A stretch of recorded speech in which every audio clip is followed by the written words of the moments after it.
No spin, no bias, no censorship. I'm Dan Wootton. This is a special edition of Outspoken as we wrap up Christmas week. Goodness me, I hope you're still eating the leftovers. Sit back and enjoy what is going to be an incredible show featuring Richard Tice, David Starkey, and Lady Colin Campbell, some of our absolute favourites here on Outspoken. By the way, I'd love you to click and subscribe to our brand new independent news source. Turn on the notification bell so you'll be alerted to our brand new live shows, uncancelled interviews, and special royal episodes.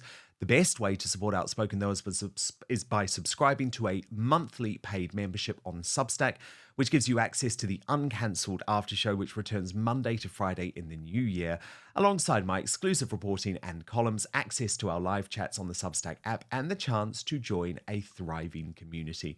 Most importantly, Substack is a safe space, free of censorship, and your support from just £5 a month, plus VAT if you're in the UK, not only gives you 30 minutes of extra content on weekdays, it also allows me to continue making this independent daily news show. It is also possible to sign up completely for free.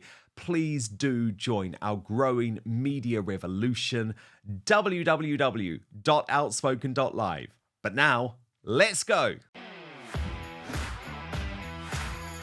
Now, you know, on Outspoken in 2024, I have focused very much on the changing face of right-wing politics in the UK, which includes the growth of Reform UK, but it also includes the growing acceptance as a political force, a certain Tommy Robinson, who ended the year behind bars.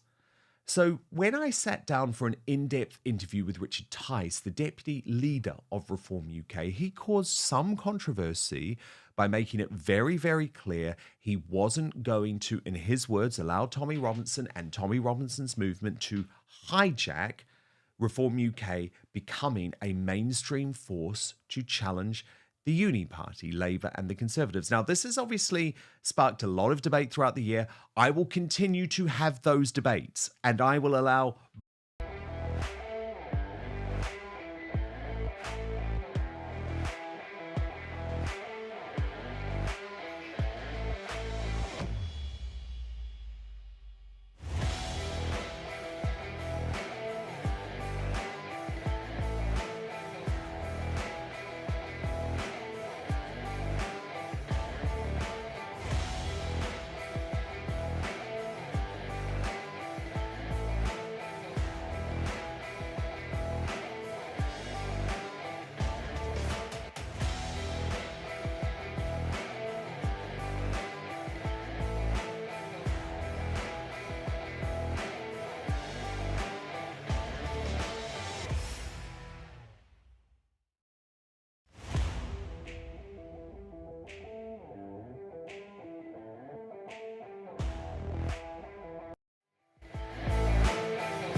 no spin, no bias, no censorship. I'm Dan Wootton. This is a special edition of Outspoken. So excited about this. All week, we are counting down the 50 worst of 2024 with my favourite members of the Outspoken family. And today, June Slater and Leilani Dowding join me. No two better people to kick off with. Please do click to subscribe to our brand new independent news source. Turn on the notification bell, then you'll be alerted to our new live shows, uncancelled interviews, and special royal episodes. The best way to support Outspoken, if you can, is by subscribing to a monthly paid membership for access to the uncancelled after show on Substack, which returns Monday to Friday in the new year. You'll also get my exclusive reporting and columns, access to our live chats on the Substack app, and the chance to join a thriving community. Most importantly, it is a safe space, free of censorship. Your support from just £5 a month plus VAT if you're in the UK not only gives you 30 minutes of extra content on weekdays, it allows me to continue making this independent daily news show. The address, www.outspoken.live. And do remember too, you can sign up completely for free to join the community as well. I know how tough times are at the moment, and the most important thing is that we can communicate together, because my goodness, we have challenges over the next few years. But now, let's go.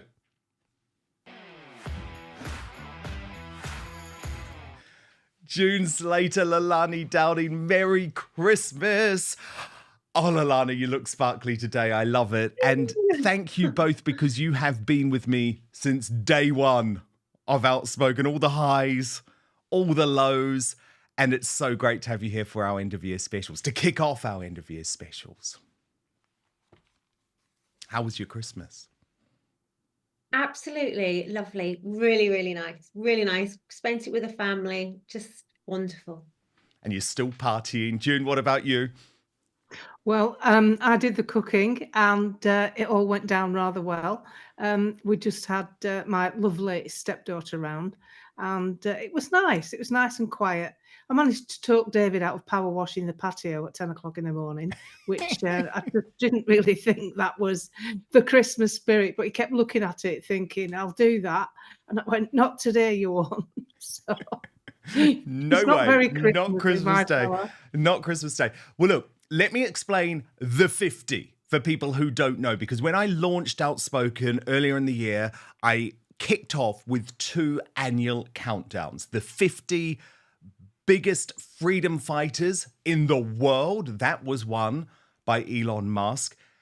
And perhaps causing a little bit more, shall we say, spicy scandal, the 50 worst people in the UK today. That was one by James O'Brien. But now, as we look back on 2024, we've only got a couple of days left, of course. I am counting down the 50 worst of 2024. These could be people, these could be events, and let me tell you, with what's been going on, especially in the UK, there has been no shortage of options. So let's get to the countdown. At number 50, he's a hero when it comes to bodily autonomy and when it comes to standing up for what's right.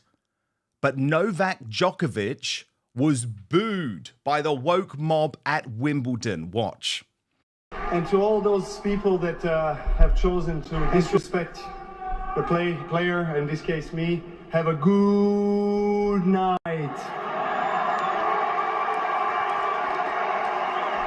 And to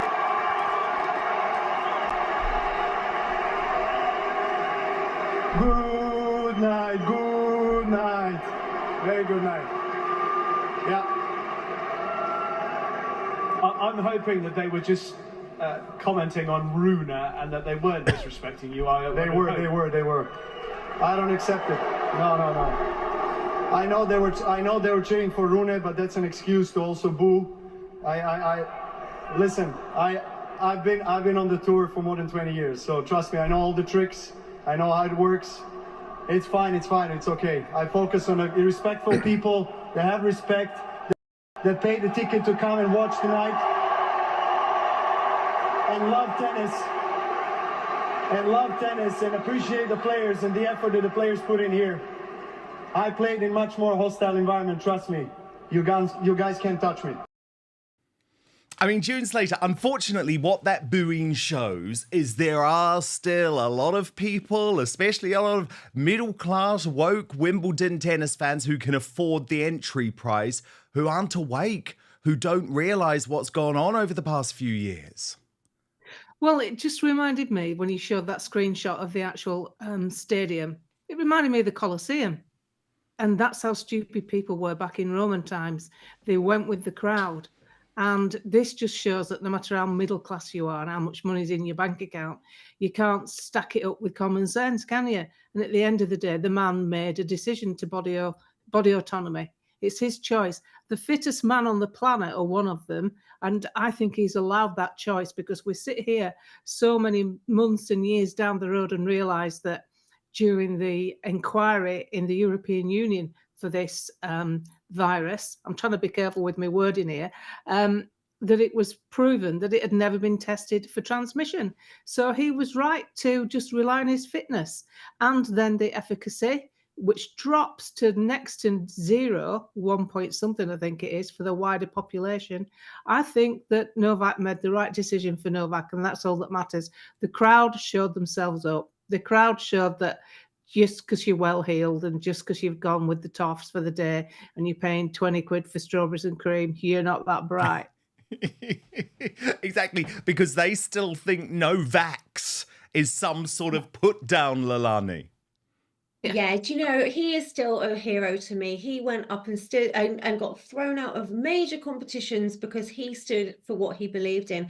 And to think that you're going to tell the fittest man, one of the fittest men on the planet, how to be healthy by injecting themselves is like absolutely insane to me. So, you know, and then you see all the other articles about these weird things he does for his health and his fitness. Well, it seems to work, doesn't it? I'd rather take advice from him than one of these, you know, fat, miserable people, unhealthy people in their office telling you what you should do and what you should take and how you need to inject yourself to have some health. So I'd rather listen to Novak. And, you know, they really, really did show themselves up at Wimbledon. That was so disrespectful, horrible behaviour.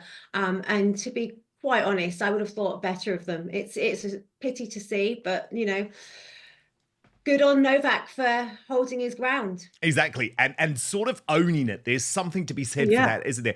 Yeah, no. They are booing me, BBC. And actually, one of the reasons they're booing me, BBC, is because the sick propaganda that you inserted through the minds of the British population for years. But that's a whole other story. Speaking of the British Bashing Corporation, though, at number 49 on our list of the worst of 2024, the persecution of Jermaine Genius. Breaking right now, another major scandal is engulfing the BBC. Now, I'm not going to rush to judgment on this one, okay? But let me tell you what's happened. Jermaine Genius, former footballer, became a big star of the BBC, hosting The One Show and appearing on Match of the Day. Well, he has been sacked, effective immediately, by the British Bashing Corporation for quote-unquote inappropriate behaviour. Now, of course, this comes so soon after the Hugh Edwards scandal, which BBC bosses came out of looking appalling. But what's interesting about this is that we don't know what the specific allegations are.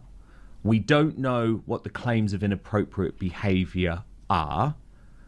We hear that Jermaine Genius has also been dropped by his agent, M&C Saatchi, which really disappoints me, actually, because I think unless he's done something criminal, you'd hope an agent would help to see someone through a difficult situation. But today he has still appeared on Talk Sport, which is interesting. So we don't know if his media career is going to be fully let down by this.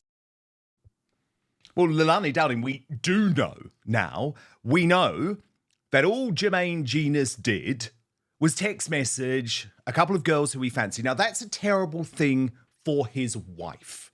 But the BBC, an organisation which has harboured paedophiles for decades, which allowed Hugh Edwards to announce the death of the late Queen Elizabeth II, getting in some sort of whipped up hysteria over a guy sending a couple of sexts, losing his entire career, not able to replace Gary Lineker on Match of the Day. I think it was a gross overreaction. Massively. You know, Hugh Edwards still got paid after he left the BBC. He was just suspended.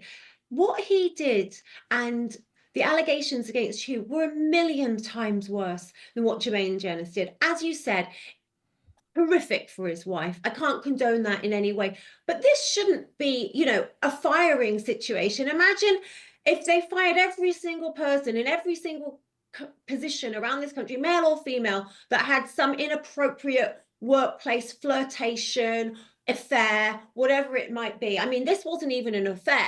But, No, you know, no, no. it was There's no text suggestion that he messages, yeah. cheated. He sent a Exactly. couple of frisky messages, which surely, Right. June, is an issue for Jermaine Genius and his wife. I really struggle to see how he's lost his whole presenting career as a result of it. Well, because the world's gone bonkers and now we've got to be upset by everything. If somebody sends you a text saying, wow, nice Babylons, just, you know, if you don't want him to text you like that or whatever it said, I'm not saying that's what he said, then just get over yourself. You see, we're gearing people up to be weak and ineffectual. We're gearing people up to grass each other up. That's the ethos of the whole entire West, not just Britain. Canada, New Zealand, America. Well, America's in with a fighting chance now, but unfortunately, the way that we're moving forward is to create people who the slightest thing that upsets them, they think they've got this entitled right to be offended. And you know, if you're going to be offended by words, what happens when something more physical happens? Yes. You're not going to be able to handle it because you've been used to being able to report someone for wording. And how many people leak stuff like this because of, not because it's necessarily that offensive, but because they've got another agenda, an axe to grind. Maybe they wanted him off the show. Well, You the don't thing know is, why he it's should be done. replacing Gary Lineker right now. And the problem is, all this is going to do is make men terrified to do anything because they can lose their entire careers. And as I say, I think this was an issue for Jermaine Genius and his wife. They're working through it. He's been very open. He's apologized about that. But what a shame that the BBC Terrible. won't have Jermaine Genius hosting And like Match you of the Day. said, his agent doing that to him as him. well for something that is a personal situation, not, you know, this isn't. I know. Leilani, that's It's actually one of the awful. worst parts of the showbiz industry, that agents and publicists who are meant to be there for you and are happy to take 20% of your money when things are good, the moment something bad happens, they just run. It defeats the whole purpose of having an agent. But look, let's move on. Number 48 in our countdown of the worst of 2024. Look at this. A young woman, very respectable waitress at a branch of Nando's in London, is attacked by one of her customers, physically attacked by one of her customers. The police are in the vicinity. The Met Police are in the vicinity, but they do nothing about it. Absolutely appalling to see this. I still can't believe that it happened. And it was only once this footage went viral that the Met Police decided to open an investigation, even though they were in the restaurant itself. Now, the victim of that attack released this video. So with all the attention that the video's gotten and seeing everything in the news about violence against women, violence against young women, violence against girls, I think it's important to speak up about what actually took place. Lastly, before explaining, I want to say what's more concerning than the man's behaviour was the failure of the Metropolitan Police and their conduct. I was grossly let down by them. They've reopened the investigation now, thanks to all of the support and the attention it's been receiving online, and for that I'm grateful. However, I was really disappointed and let down. I mean, June, this is two-tier policing, isn't it? A woman Imagine if literally Tommy attacked in a Robinson had restaurant. done that. If Tommy Robinson had done that in a restaurant, what would have happened? Let's just use that as a yardstick. What would have happened if that was actually Tommy Robinson who did that to a female, young, defenseless, not in a combat situation? We're not at war. This is just someone getting his food served, whether it was late, whatever was wrong. The waitress is the go between the kitchen and the people eating. And if that was Tommy Robinson, the media would have been all over this like a rash. And that's what disgusts me about this country, because we will incarcerate people for what I call academic crimes. To me, contempt of court. You've upset a body, you've upset the judiciary, you've not actually physically harmed anyone. That's physical harm. It doesn't get more personal than that. And it's been bluffed over and ignored by the police. It's not the policemen, it's the people who control the police. And what we have to ask is, who is controlling the police right now? Yeah. Because we can't totally blame Starmer, because this kind of stuff has been going on right through the Tory government. So who's in charge? We've had Cressida Dick, then this other goon that's taken over from the Met Police, Mark Rowley. Who's in charge of how they handle stuff? You know, I'm sick of seeing policemen dancing in gay pride colours. We can all do that. You can support people who are gay without having to, oh, look, here's me dancing. I want to see a policeman that can look after me and look after my family and the things that I own. Not to me, it all changed. To one thing. It all changed when the police officers, yeah, you're right, the gay pride, but also taking the knee at the Black Lives Matter protests. Yeah. Police should not be involved in any form of political act whatsoever. Dancing with the Extinction Rebellion protesters. And the thing is, Leilani, when it comes to this, I believe it is a fear of tackling extreme Islam. That is what this comes down to. There's almost an acceptance. Oh, this man is a Muslim. They have a different cultural expectation. No, I'm sorry. You're in the UK. You don't beat up a female waitress because you haven't got the food that you want. End of story. Arrest him.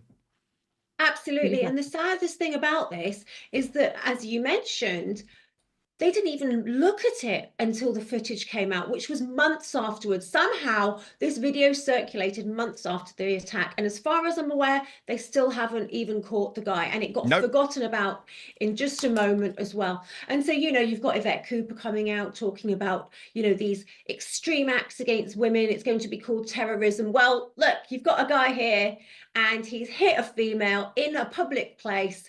Why wasn't anything done? The fact that there were 2 or 3 police officers in that Nando's at the time when that happened. I mean, they should have taken the video. They should have got her statement. Something should have happened there and then. Still, nothing's happened. Well, it shows you the decline of the UK. It shows you the decline of the UK because even if there is a police officer there, they are not going to be there to protect you. That is the thing that is so extraordinary. Well, they don't want to be called racist. That's the thing, does it? They don't want to be called racist. They're tiptoeing around, and this is what happened. This is what caused the issues with the grooming gangs and everything else. They want to tiptoe around if it's not a white person. Totally. Absolutely. And number 47 on the countdown of the worst of 2024, James O'Brien, from what I describe now as the Labour Broadcasting Company, with his mate Tony Blair, advocating for censorship, for the end of social media platforms. This is how our elite think in the UK today. Watch. Jurisdiction as well. You know, the server will be in one country, the person writing the message will be in another country. We've arguably seen this a little bit with the riots recently. But do you foresee a point in the not too distant future where other countries are going to have to follow Brazil's lead and take actual action against platform owners for the dissemination of disinformation? Well, I'd certainly see a position where the world's going to have to come together and agree some rules around social media platforms. And I think that's, you know, quite what the answer is and what the right system of regulation is, I'm not sure, but I'm sure there should be, and there's got to be, because it's not just, you know, how people can provoke, you know, hostility and hatred, but I think, and I don't know what the answer to this is, you know, and I'm just saying that. I don't. We can't carry on as we are. But we can't carry on as we are. June Slater. Well, what gets me is people who voted for Brexit got called Chief or got called Gammon. So I stuck it on my profile picture, Chief Gammon, because the gammon is usually bright pink, red-faced.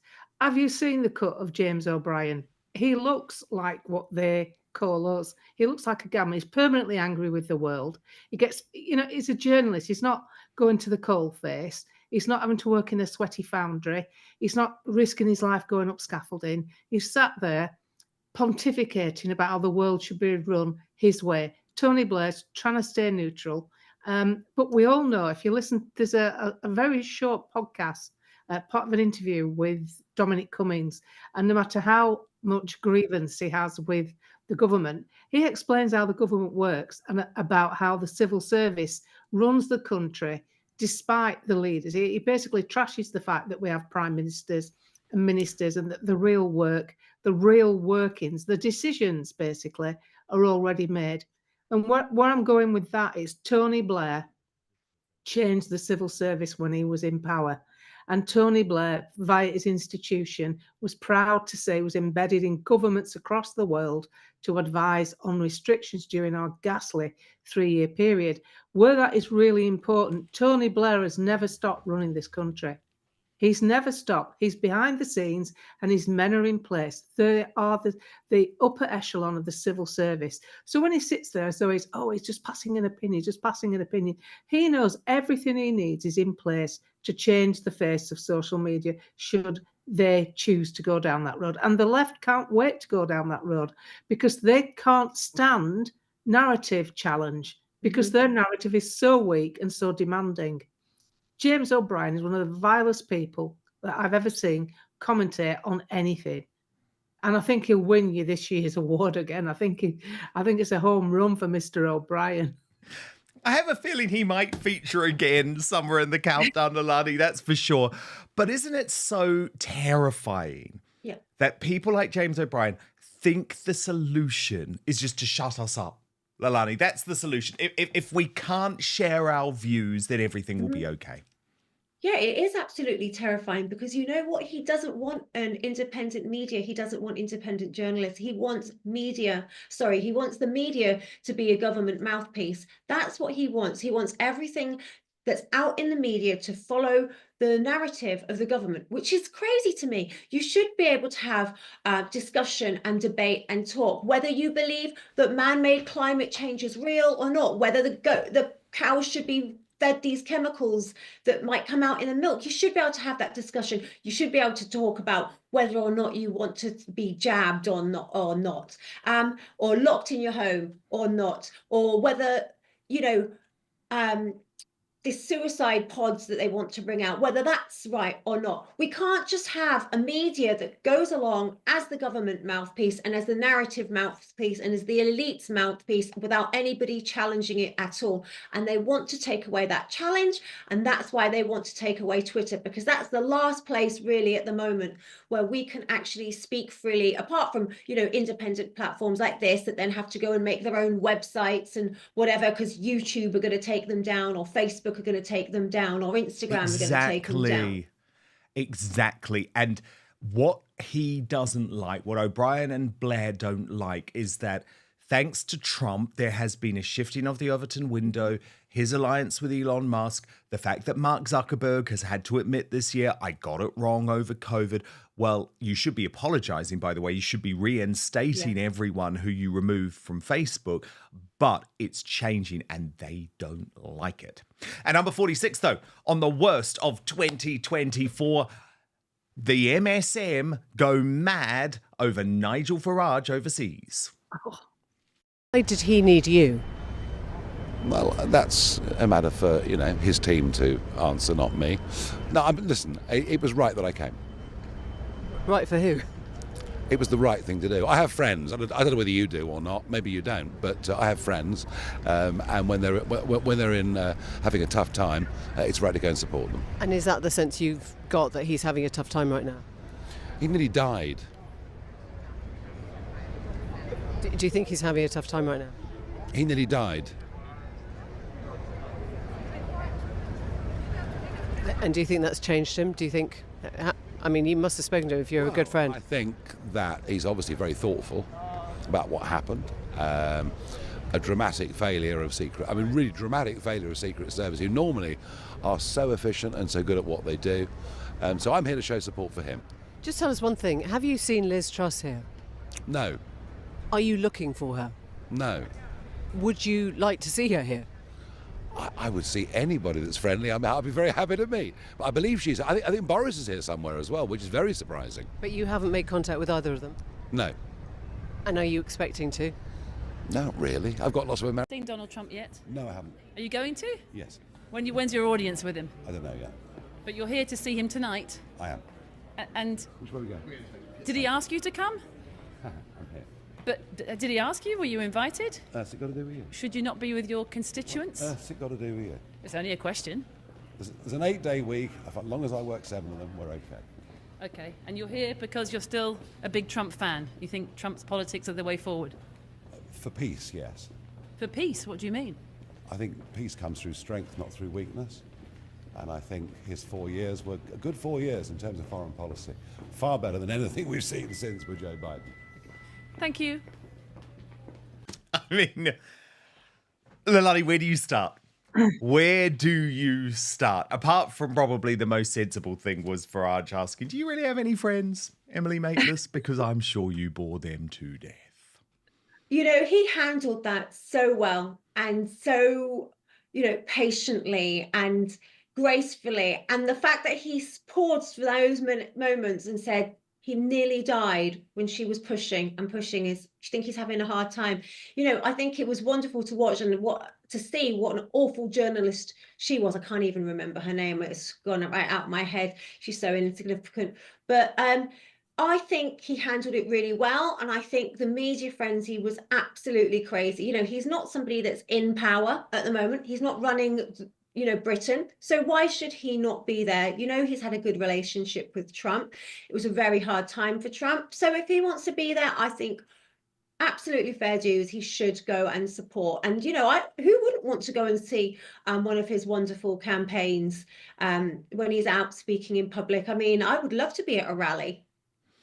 But June, there's just an MSM obsession with Nigel Farage, isn't there? It doesn't matter where other politicians go. Trust me, most of these grifters spend multiple weeks across the year out of the country. But when it's Farage, even though he's actually doing something for our country by maintaining this strong relationship with Donald Trump, they are obsessed. It's like how led by donkeys remain obsessed about how much money Nigel Farage has been paid by GB News rather than holding the government to account.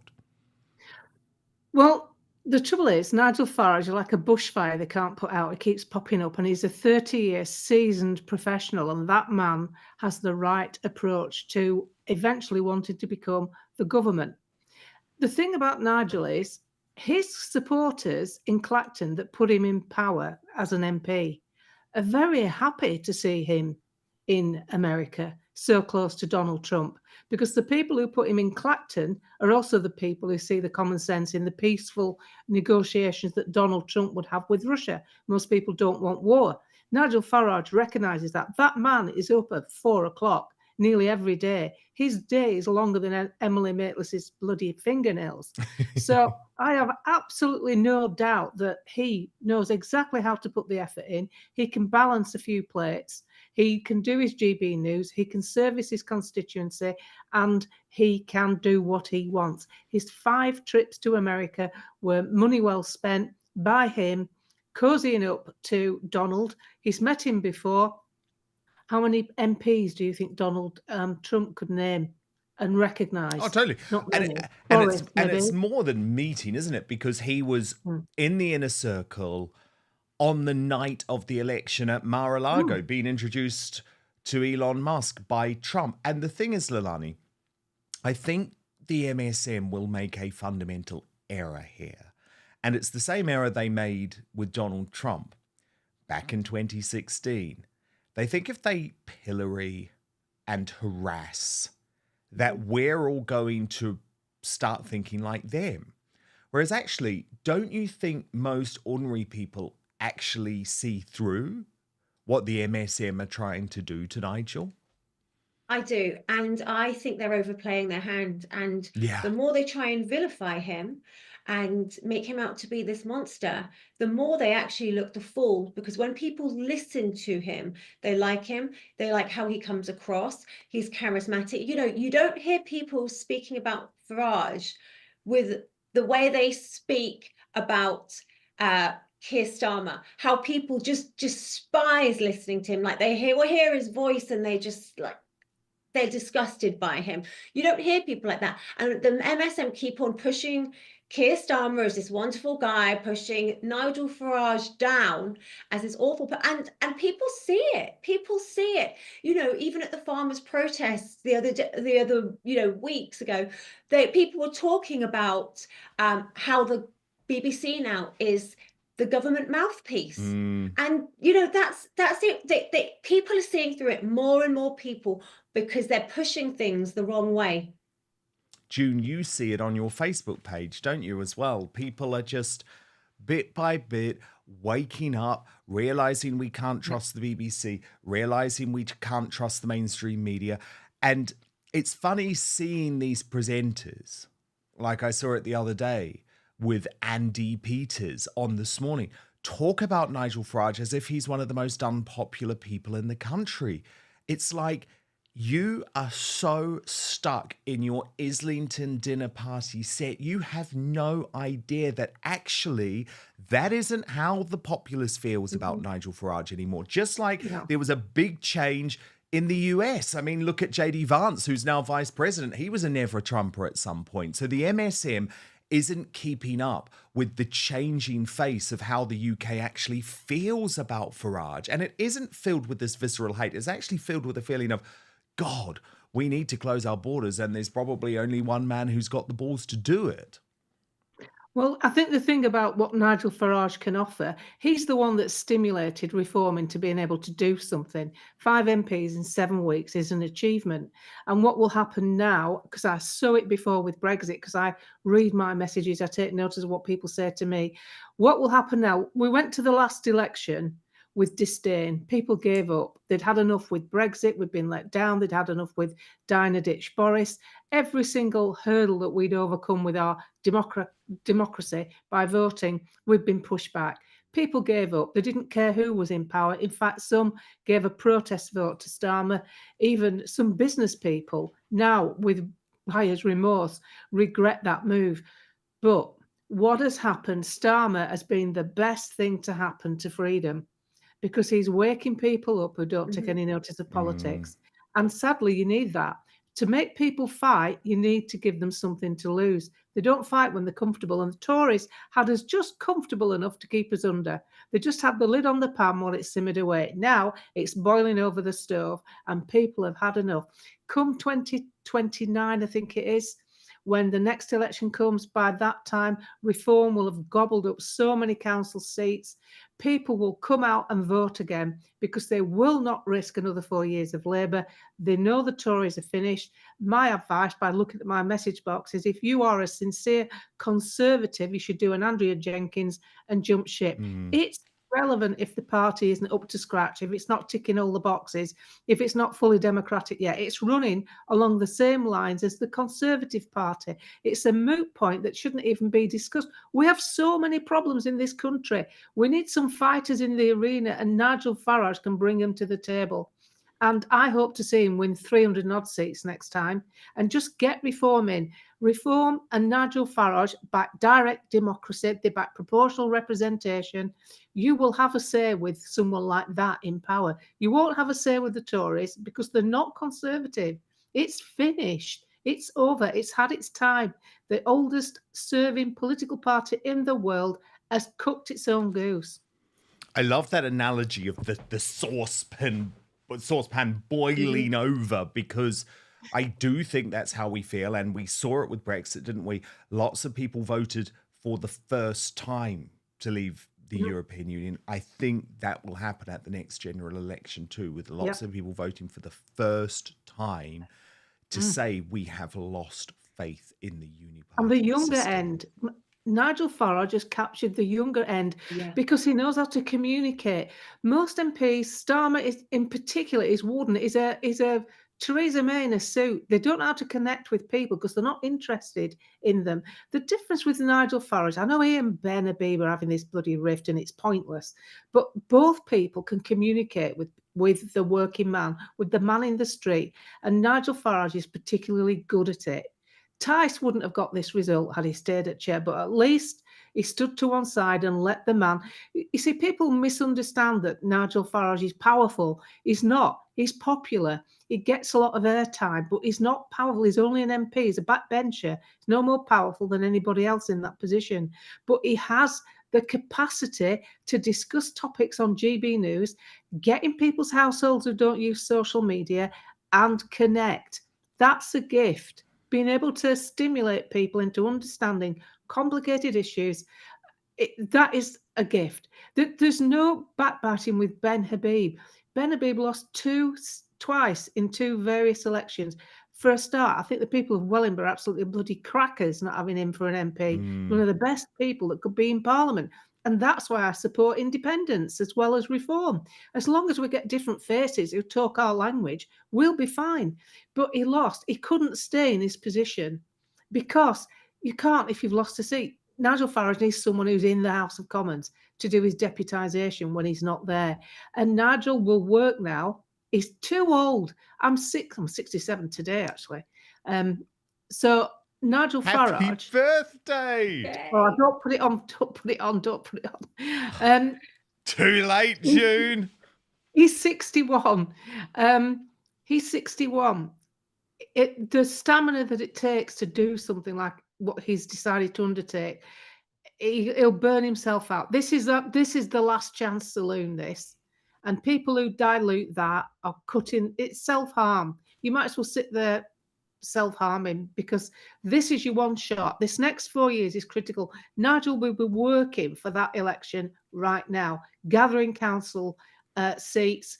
This will go on as well as his constituency's work and as well as supporting Donald Trump. This man is focused, and we need that because these other people are career politicians. It's took 30 years for this man to get a foothold in British politics. And if we let that go, believe me, the rope gets very slippery and it's a quick fall to the bottom. June, I am so honoured you're spending your birthday with us to count down the worst moments of 2024. That is above and beyond. We love you. And the best birthday present you could all give June is subscribing to her amazing YouTube channel, of course. But let's move on. Number 45 on the worst of 2024. The Guardian offers its staff counselling after the election of Donald Trump. I discussed it on the show with the former Prime Minister Liz Truss.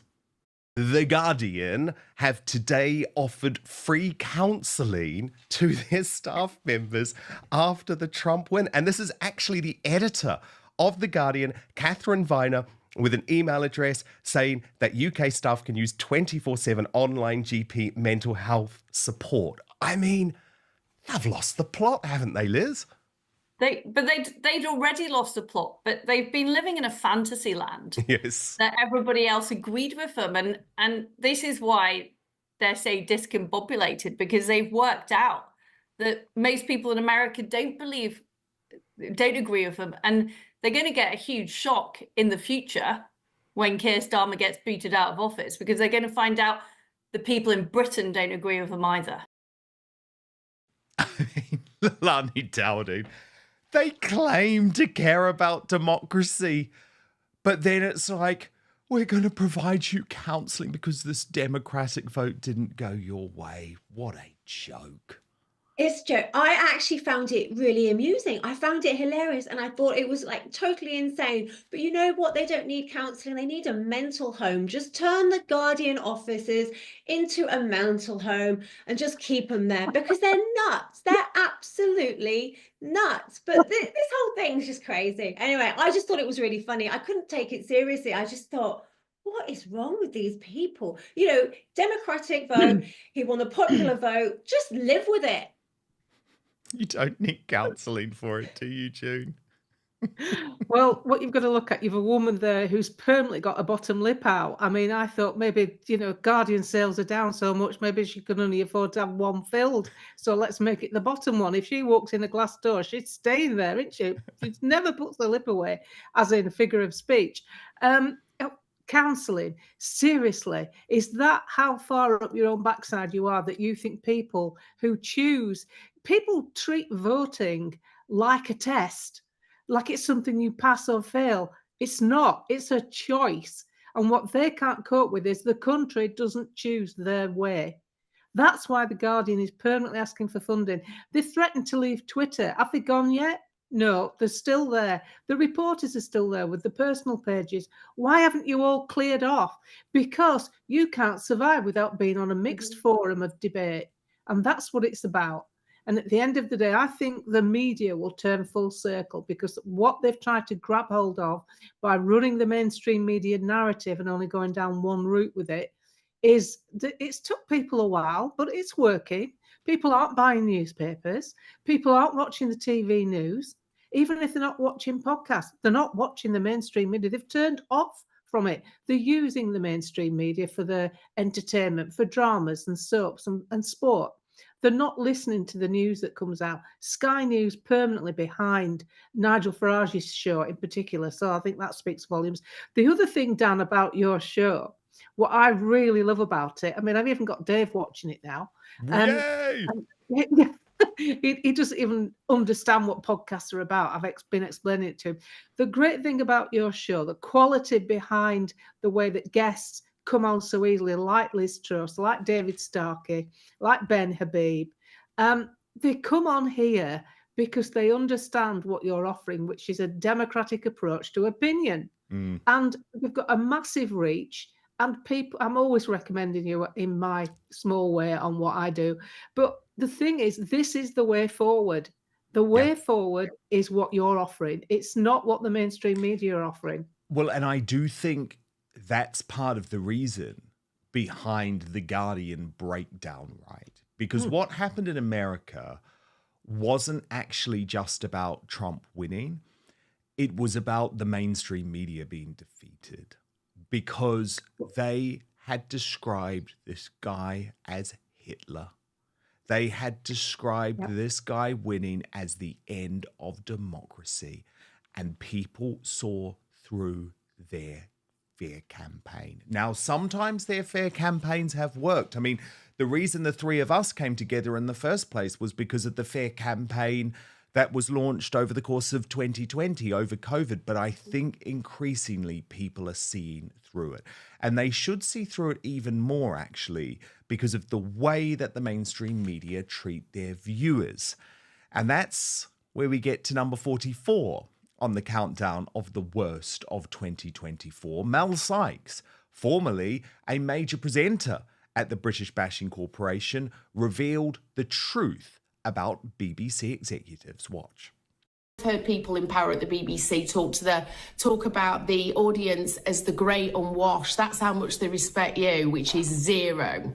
Turnout shit for people they don't give a about. And if they think they're making fantastic television, they're deluded. And remember, they do their own programmes to big themselves up, to give themselves awards for what they do as well. So it's patting their own back, generating the money, and they're happy, but you're left feeling like you've been entertained. Are you kidding me?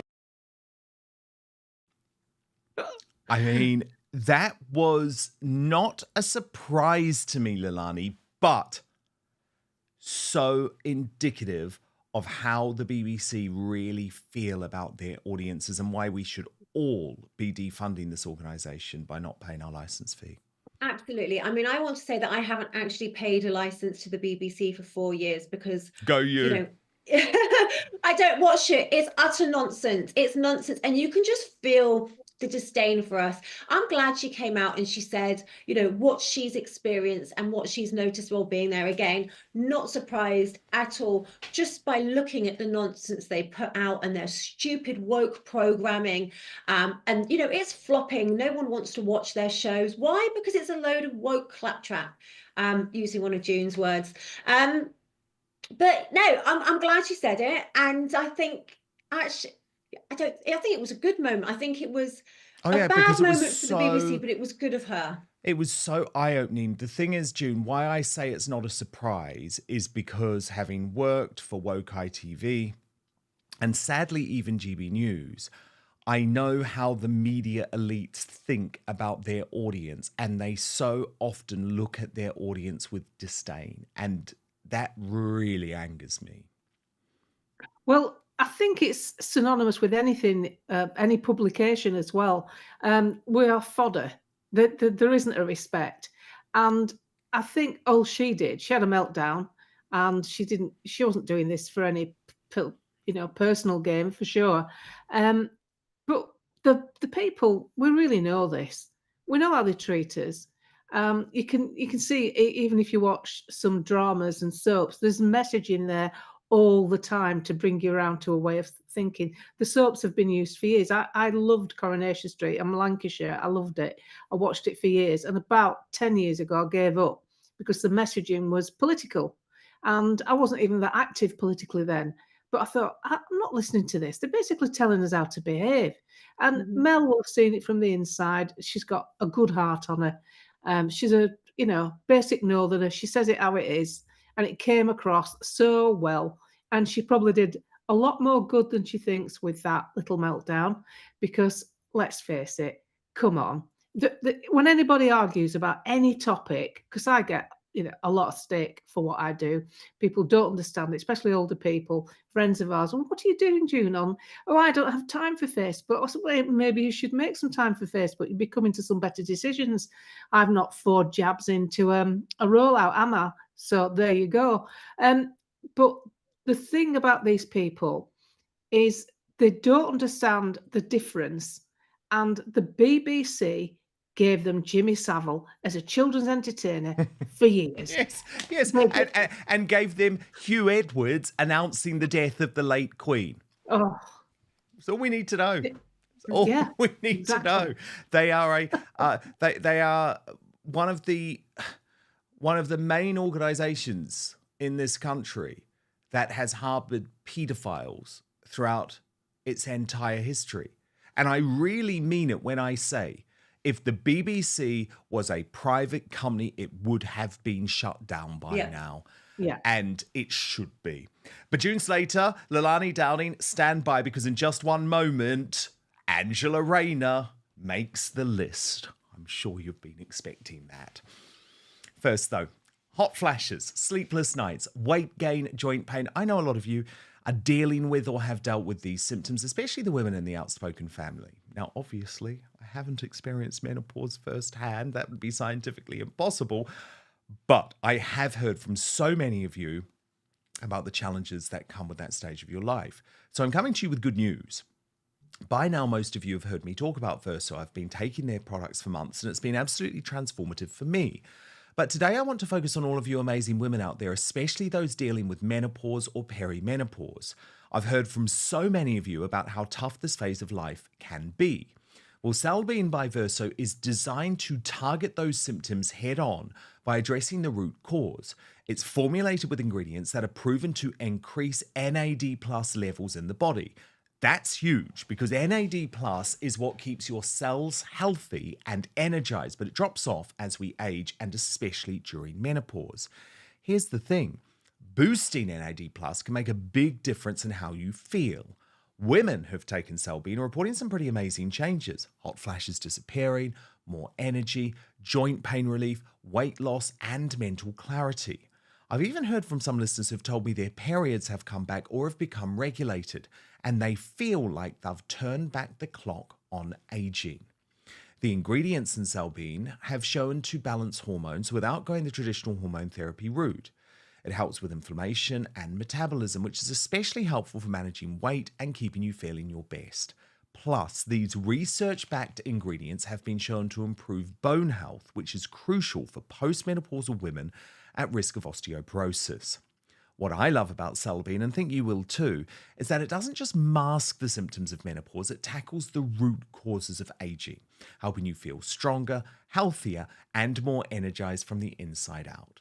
If you haven't tried it yet and you're ready to take control of your health and feel more like yourself, click the link in the description on YouTube and Rumble, or head on over to buy.ver.so and use the coupon code Outspoken at checkout to save 15% on your first order. So if you're tired of the sleepless nights, the hot flashes, or just feeling off, give Salbean a try. It's already helped so many of you, and I'm confident it can help even more.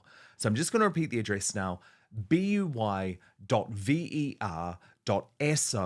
/outspoken and make sure you use the coupon code outspoken at checkout. But now, back to the show.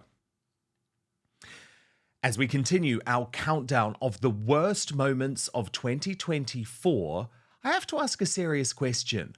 Why is the mainstream media failing to ask the right questions about whether Meghan Markle actually gave birth to Prince Archie and Princess Lilibet? Now, this is something that you won't see anyone in the mainstream tackle. It's one of the reasons why I set up Outspoken for royal reporting, because I made it very, very clear I will go where the royal rota won't.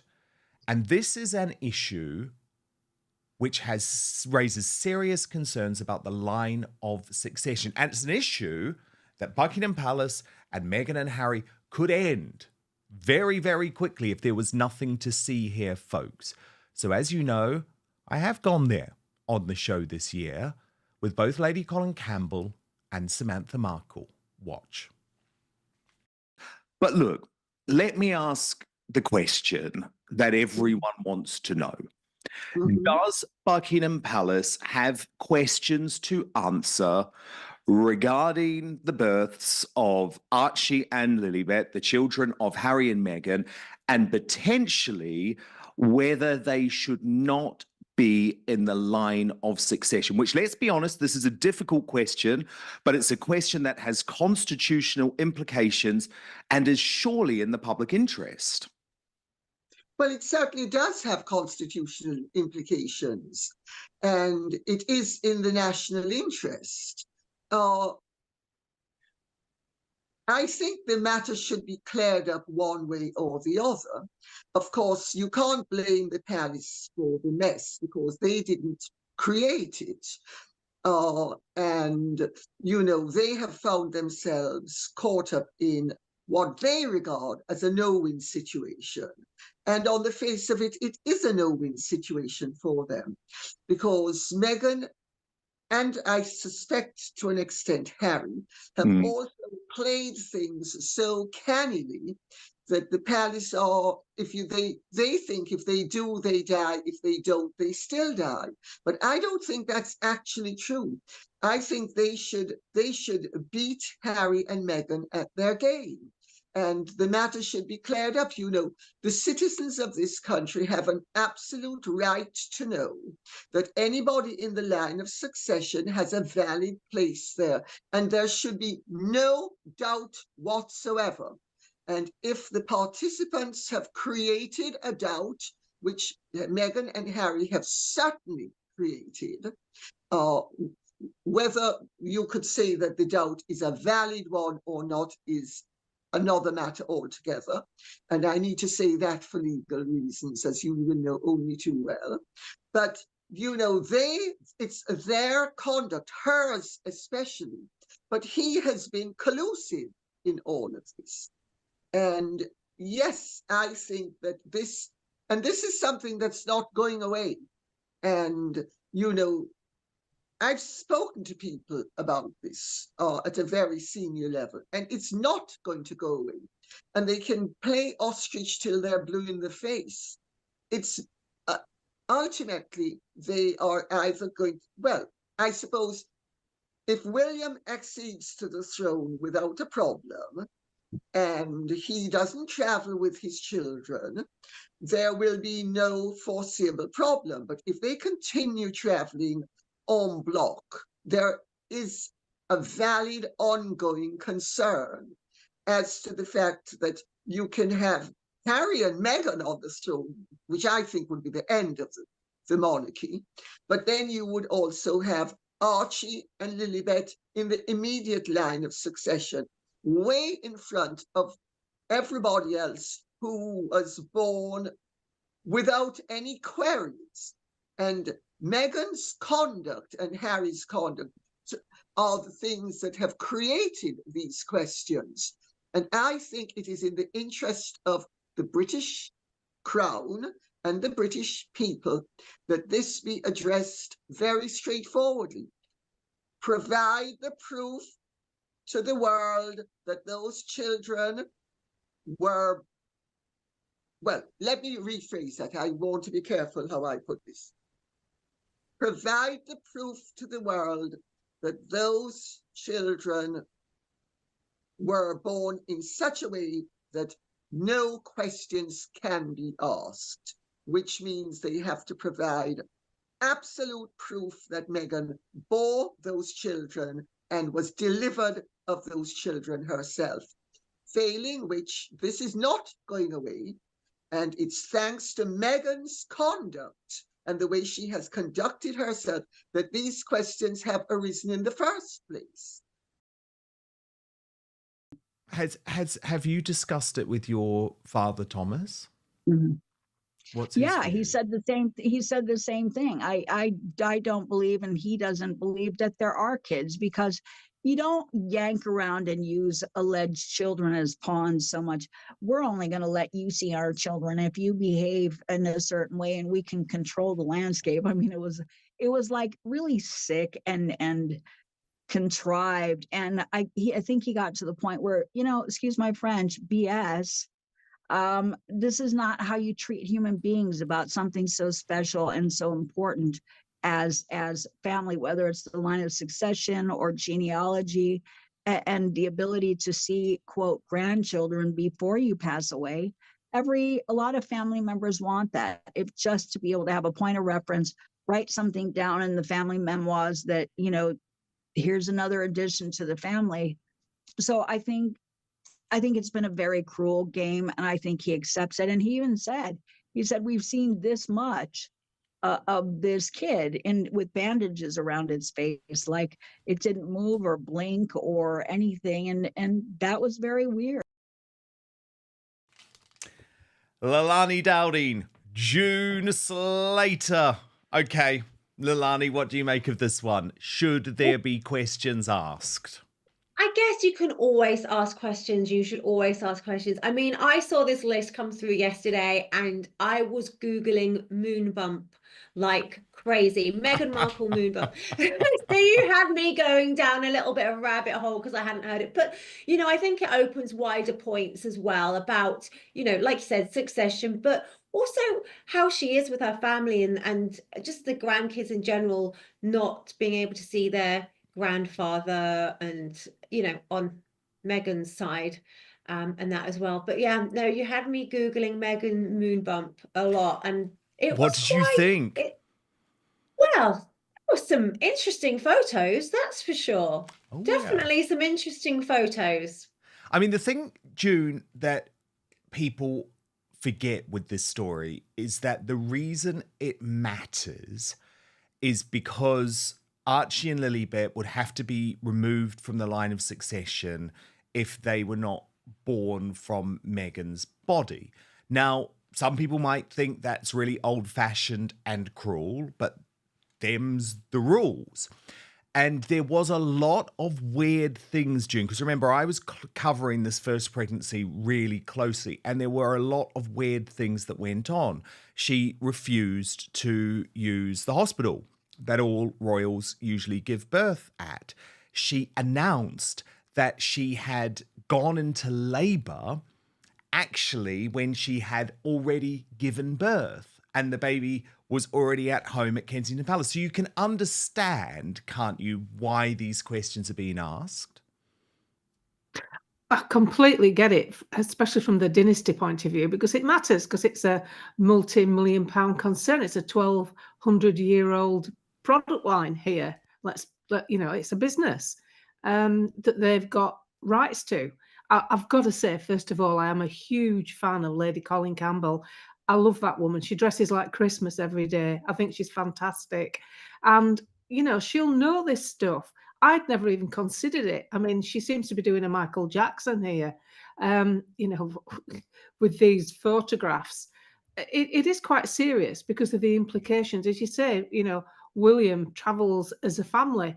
That's never really been done much with the royals. They've always travelled separately in case of accidents and things going wrong, so that the succession isn't interrupted. But yeah, it shows quite easily how that succession, if anything did happen, could be interrupted, and then the onus falls back onto these two children who, bless them, they're lovely children, whoever created them. But it should be discussed. There's so many dark areas with this. See, unfortunately for me, when she married, what's he called? Ginger Whinger. What's he called? Harry. Yeah, when she You married just know him as the Ginger Ginger Whinger. I thought, now the Ginger Whinger's going to really perform. He's got an older woman. She's beautiful. She's got, I think she's got a particularly nice sounding voice, actually. And she was a beautiful bride. Okay, it went a bit like a Caribbean calypso wedding, but hey, you know, this is the new life we live, and the royals welcomed her with open arms. A few cryptic comments about Prince Philip, but it was like that about absolutely everything. He was funny. He had naturally wicked sense of humour. What you mean Meghan is someone to be had a bit of fun with, but not to settle down with. That actress, I think he said. Yeah, I mean, he was a sod, but that was his nature. That was just his nature. And too old to change, 90 odd. She was welcomed into that family. And then all of a sudden, once she got a grip of him, and we've seen it, haven't we? How many mother-in-laws are saying that about the daughter-in-laws today? Oh, yeah. She twisted him away. She got him away from his family. She got him away from his charity. She got him away from the military. Whoa. Steady on there, boy. Pull those horses back. What's going on with this couple? So I dumped them as a focal point. I thought, right, that's it. He's daft enough to follow that. No more support from me. Not that I did anything other than watch what was going on from an entertainment sort of way. But this couple have milked it dry. I mean, this couple, I think if there was a cut being given for people milking things that are going wrong in their life, there would be these two and Kate Garraway. You know, dead Derek comes back for Christmas through a seance. There'll be something like that, no doubt. I think these people are sorry, Leilani, I was just going to say, the thing about the travelling together, though, is important because the late Queen Elizabeth II used to say to William, you can't do it. And William can be very stubborn and very intransigent. And I'm sorry, I'm usually on William's side, but this is a massive mistake, Leilani. And this is where it gets really important because if William and his family were to be killed in a plane or helicopter accident, and remember, this is William sometimes flying his family himself in a helicopter, we get Prince Harry we get King Harry and Queen Meghan. So that's why it matters, and that's why then the line of succession really comes into play with Archie and Lilibet, you see. Yeah, no, that is a really good point. And we've seen how many accidents there have been where, you know, sports teams, for example, the entire team gets killed. Or the Leicester City boss. Tragic accident. Yeah, so I can see why I don't think, you know, William should be traveling with the children at all. You know, maybe, I mean, it's hard to say, isn't it? But thing is, he wants to have a normal life, but the problem is you don't have a normal life. And even Leilani, if, for example, if he had a rule where William travelled with Louis and Charlotte and Catherine travelled with George, you would mitigate the risk. You would keep the line of succession intact. And I really think William starts needing to do that, honestly. Yeah, no, I do actually agree with you. I think, you know, you have to, there are 3 children. Let's not have all 3 children traveling with him at the same time, because we really don't want Harry and Meghan being head of the monarchy. No. And that's why I think there are questions to answer. And remember, it was Meghan who created all of these issues in the first place, because it used to be, June, a royal birth had to be overseen by the Home Secretary because it matters. It's very important that we make sure that this baby is actually the baby that came out of your body. She's the one that decided to put all of these weird things in place. And I don't know. I think this story isn't going away. But let's move on. Number 42 in the worst moments of 2024, Christopher Boozy, the honorary head of the Sussex squad, spreads anti-Catherine conspiracies. I went on Megyn Kelly's show in the US to explain what was going on. Watch. issue. So Christopher Boozy, he is effectively the spiritual leader of the Sussex Squad. Now, the Sussex Squad, Meghan, they're actually a really nefarious force on the internet. They are the biggest group of trolls in the world. I think the vast majority of them are fake. I've learned that the key ringleaders will run hundreds and hundreds or even thousands of accounts. Bots are involved. But what the biggest issue is that Boozy claims to be the guy who's railing against internet trolling, just like Harry and Meghan do. Harry in his role at the Aspen Institute as this disinformation czar. And yet, when it comes to this story, they are the ones leading the charge when it comes to disinformation, trolling, and abuse. So I'm going to quite publicly now, Meghan, again, call on Prince Harry and Meghan Markle, if they really believe what they say about trolling and disinformation on the internet, Harry and Meghan, the time has come for you to completely disassociate with Christopher Boozy and the Sussex Squad. If you are not prepared to do that, I believe you are leading this charge against your own family with online trolling. And I think it makes him the biggest hypocrites on the internet. And there he is, June Slater, Leilani Dowding. This guy actually appeared in Harry and Meghan's Netflix series. They have never dissociated from the man. And this year, Christopher Boozy shamed himself, June Slater, with absolute mistruths. You know, he claimed that the video that Catherine filmed announcing to the world that she was suffering from cancer, he claimed that wasn't Catherine in the video, June. He claimed that it was a Catherine lookalike who went to the farm shop. I mean, this is such debilitating nonsense for a woman suffering from cancer. But what makes me sick is that this is a man directly associated with Harry and Meghan.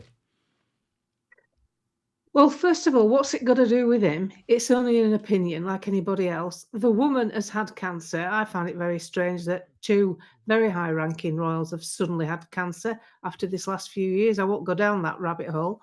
And now the Queen, what's she called, Camilla, she's not so good. But surely somebody should give this woman some space. I mean, whatever she is and whatever your view is on the royals, Kate Middleton has not put a foot wrong. She has dutifully done her work. And she's impeccably dressed. She does the right things. She clearly loves the family. She's like a Lady Di without the infringement of the neediness of Diana Spencer. You know, the royals, I don't think would have lasted as long as they have if it wasn't for characters like Diana and Kate bringing a bit of glamour, bringing a bit of love, bringing a bit of emotion to the royal family.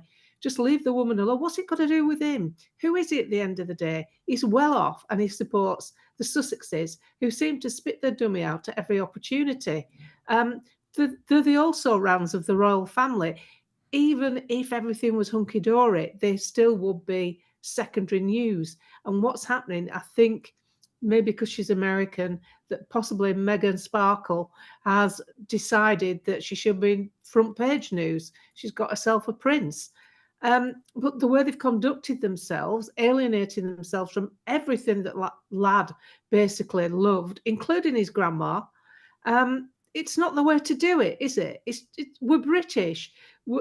There's a lot of this country, especially servicemen who signed up to Queen and Country. They hold those vows and those pledges seriously. And the younger royals, these two, are making a mockery of it all, especially by, oh, well, he's well off and he's a multimillionaire, whatever he is. So if he says it, it must be right.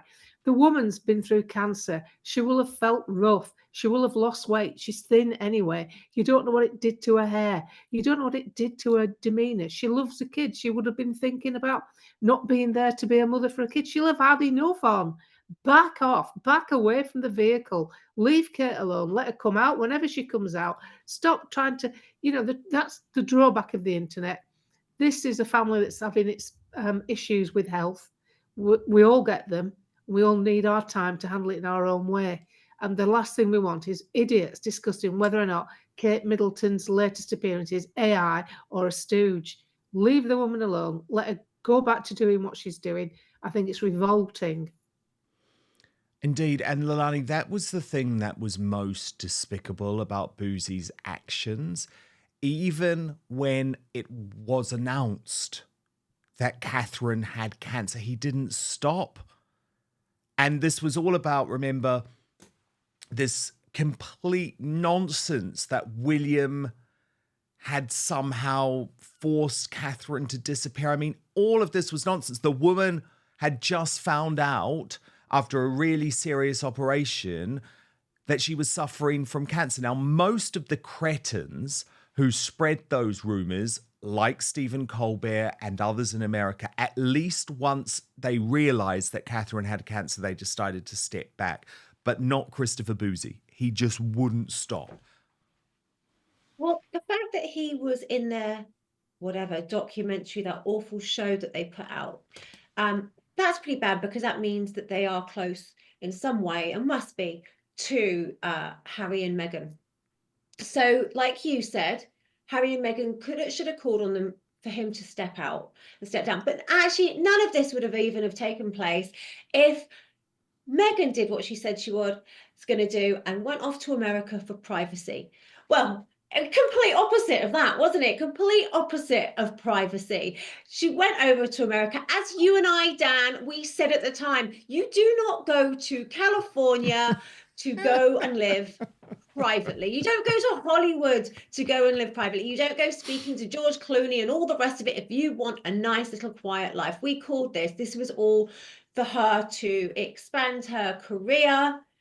She didn't want to go, doing what the royals do, which is going in and listening to people. She would have to go and listen to people up in a biscuit factory in, like, I don't know, Scarborough or somewhere, not the most glamorous parts. She had to Actual listen. work like Princess Yeah. Anne and Sophie, the Duchess of Edinburgh, do every But single she day never of their wanted lives. to listen, did she? She didn't want to listen and put on a demure dress. She wanted to talk and talk and talk and have her go and be a podcast or a commentator.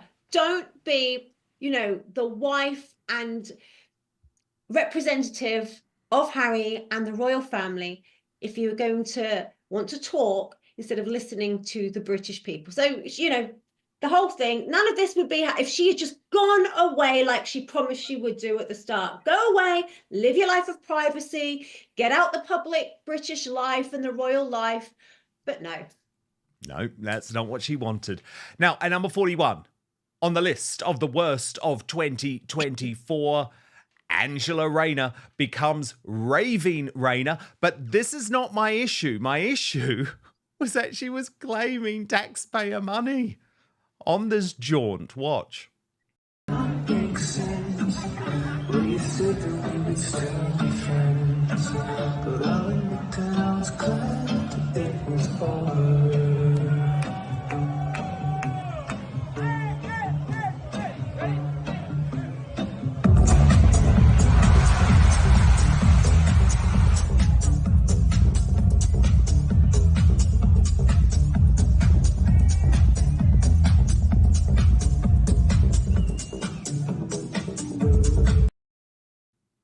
Raving Rayner. Now, look, maybe I wouldn't have such a problem with this, June Slater, if the Labour Party wasn't constantly going on at Nigel Farage, as we discussed earlier, for going to the US, and if she hadn't claimed any expenses from the night out. The other thing that annoyed me, June, is that she immediately turned this into an issue of class and being a member of the working classes. Now, June, not many people in the working classes go to an Ibiza nightclub where it costs £15 for a bottle of water, and to sit on that table costs thousands and thousands. It's a very odd way for a member of the working class to act. Well, it's a no-brainer from Angela Rayner, isn't it? Angela's been off and had a bit of a jolly, and not only that, she claimed all money back because she went in a works frock. I mean, she didn't even dress like a clubber, did she? She could have shown a bit of flesh and had a spray tan, for God's sake. It's just, you talk about two-tier police, and this is two-tier socialising. Oh, if Nigel Farage does something, well, let's send a BBC reporter. Let's go and report it to find out how he's doing it and why aren't you in your constituency. You're just new in the job. What the hell are you doing on your holidays? Get back to work. This is a big-time job you've got. You're Deputy Prime Minister. I mean, there are rumours that Keir Starmer doesn't even like her. He looks like a bit of a bloody misogynist to me, but that's just personal opinion. He don't like her. He does not like her.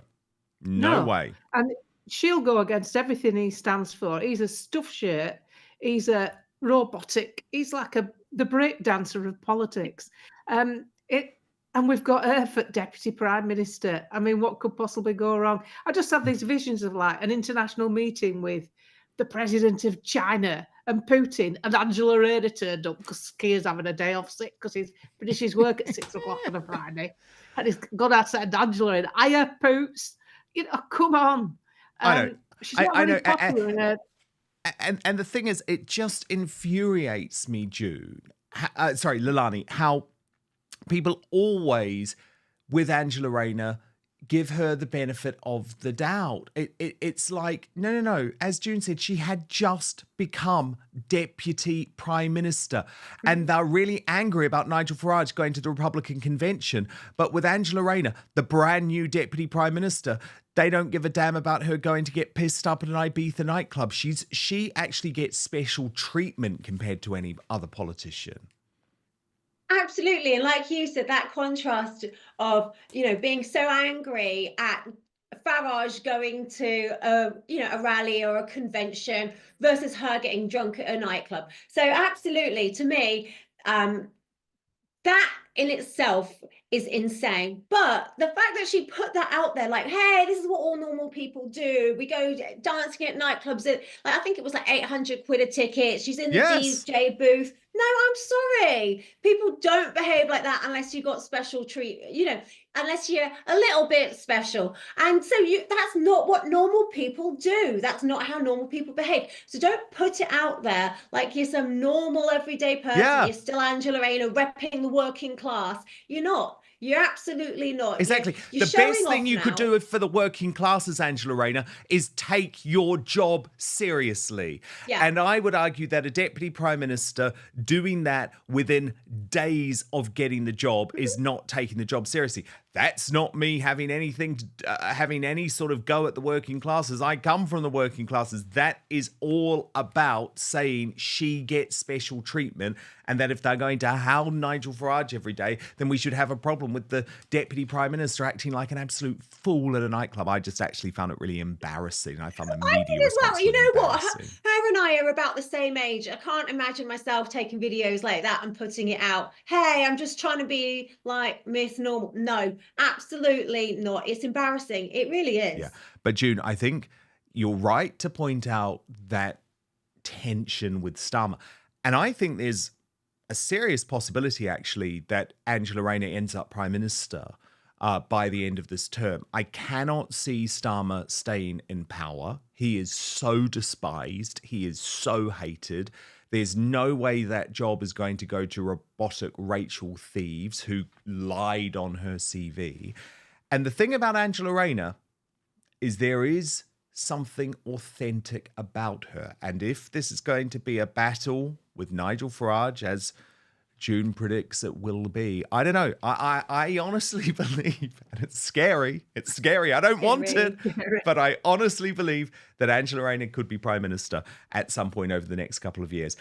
But wow, June Slater, Leilani Dowding, thank you so much for being here to kick off the countdown of the worst of 2024. And thank you both so much for being a big part of Outspoken this year. Thank you, Dan.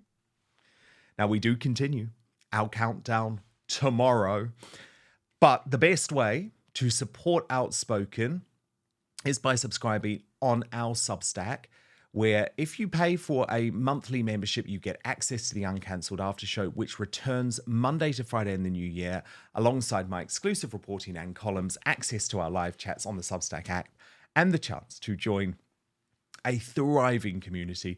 Most importantly, Substack is a safe space free of censorship. Your support from just £5 a month plus VAT in the UK not only gives you 30 minutes of extra content on weekdays, it also allows me to continue making this independent daily news show. All you have to do is sign up at www.outspoken.live. You can also subscribe completely for free. It is such a great chance to be part of what is a thriving and growing community. And for all of the reasons that we've discussed with June and Leilani today, that is going to become much more important into 2025. Now, we're back to continue the countdown. Live, 5 p.m. UK time, midday Eastern, 9 a.m. Pacific tomorrow. Make sure you subscribe if you're watching on YouTube and Rumble. No after show today, but I promise to keep fighting for you.